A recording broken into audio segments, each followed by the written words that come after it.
According to a group of former four-star generals, rising carbon emissions is the newest threat to America. Earlier this year, senior military leaders released a report entitled National Security and the Threat of Climate Change, cautioning that global warming will lead to potentially dangerous instability around the world. Admiral T. Joseph Lopez, former Commander-in-Chief of U.S. Naval Forces in Europe, states in the report that climate change can provide the conditions that will extend the war on terror.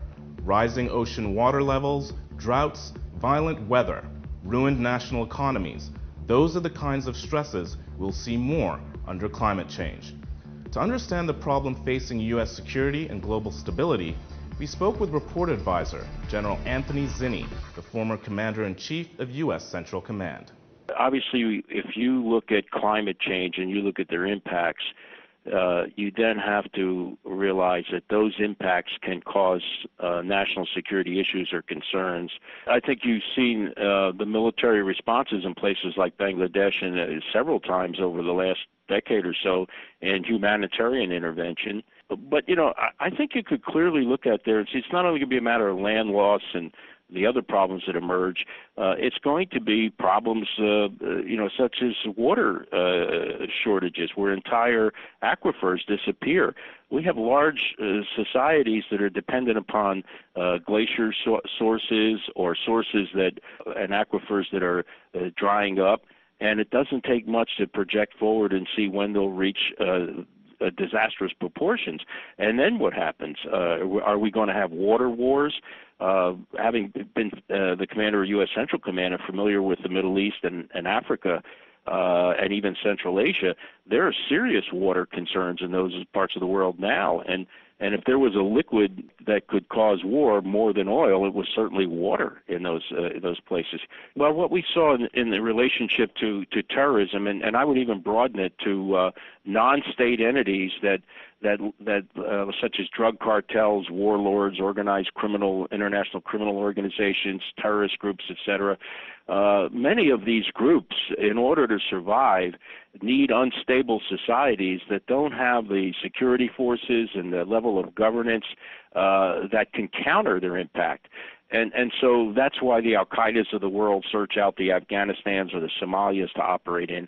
And the more failed or incapable states you have, or failed or incapable societies that have been reduced to that unstable state because of environmental conditions, the more likely that in that sort of degraded situation, these kinds of groups will find sanctuary. I also think when you look at some conditions, for example, like the melting of the ice cap in the Arctic, we now have a sea that could become a transportable sea. What are the implications of that? How do we protect our interests there, promote our interests, prevent it from being threatened? People will rush there, obviously, nations to acquire the resources, to use it as a means transit, and just like the Atlantic or the Pacific or other major seaways, there's a security issue involved in that. So those are some examples of how the impacts could flow over into national security concerns. The report released by the Center for Naval Analysis illustrates a clear trade-off between short-term economic costs to reduce greenhouse gas emissions and long-term human and military costs to stabilize an ensuing global disorder.